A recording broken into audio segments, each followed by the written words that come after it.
Returning to those breaking developments out of the Middle East and concerns this morning after Israel's apparent attack on Iranian soil. Such an attack would be unprecedented, but the details and the scope are still largely unclear, and there has been no official confirmation from Israel, although that is not uncommon. This is new video, though, into us this morning. Eyewitness footage shot earlier today of a nuclear facility in Iran's Isfahan province. This is where Iranian officials say air defense batteries fired during a reported Israeli strike. The UN's atomic watchdog, the IAEA, says there has been no damage to the nuclear sites. They are in this region, as you can see on the map. Isfahan is home to several nuclear facilities. It's a large airbase as well, a major missile production complex. Iranian media have reported the country's air defenses shot down at least 3 drones in the north of the country. They also quoted a general in Isfahan who has said the attack did not cause any damage. Now, Chris Brown is part of our CBC News team on the ground. He's in Jerusalem, but bringing us the very latest details we have, and indeed some of the conflicting reports thus far.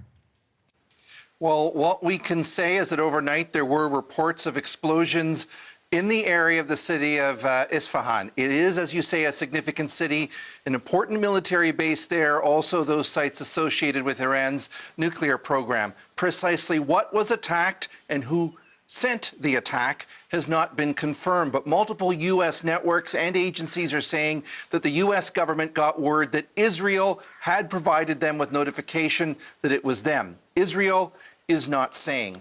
Interestingly, some of the Iranian reports suggest what was shot down were not drones launched from Israel, but really far smaller quadcopters that would have been launched from much closer venues. Either way, Heather, Iran claims nothing was damaged, and more than that, they're even saying nothing was even fired at the ground.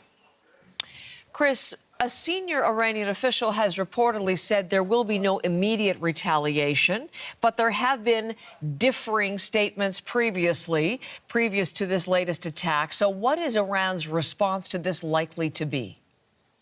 Well, one notable thing is that Iran is saying it doesn't actually know who carried out this strike, therefore it has no plans for that retaliation. And this is very significant. Diplomats from all over the region and Europe have been trying to de-escalate this confrontation. Iran claims that Israel fired the first shot in this chapter by killing its generals when it hit that diplomatic building in Syria in an airstrike more than 2.5 weeks ago. But then it fired 300 missiles and drones at Israel in what really was an unprecedented direct attack on Israeli soil. Israel said that crossed a huge line and internally has been under intense pressure to respond. Prime Minister Benjamin Netanyahu has a coalition that relies on the support of far-right extremists who demanded a crushing response. So if this was Israel's response, it was far from crushing. Itamar Ben-Gvir is one of its most extreme ministers, and he tweeted out today that it was a weak or feeble response. Nonetheless, Israel can still make the case that, look, Iran, we can hit your key military sites, we can hit your nuclear areas, but for now, we're not.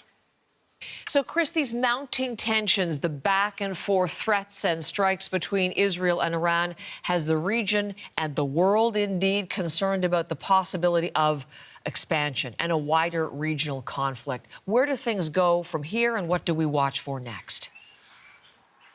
Well, Israel is already, of course, in a 5.5-month-long war with Hamas. It has not fulfilled any of its stated victory conditions, eliminating the military group, releasing the Israeli hostages, nor has that war made Israel any safer from future attacks. So all of that has been on the back burner over the last number of weeks while this Iran crisis has escalated. Hezbollah, which is Iran's proxy in Lebanon, it's still trading daily shots on the northern border with Israel, and that is no doubt going to continue. But indeed, if both Israel and Iran are stepping back here, I would expect very quickly the world's focus, Heather, would return to the war in Gaza. That is Chris Brown from Jerusalem this morning.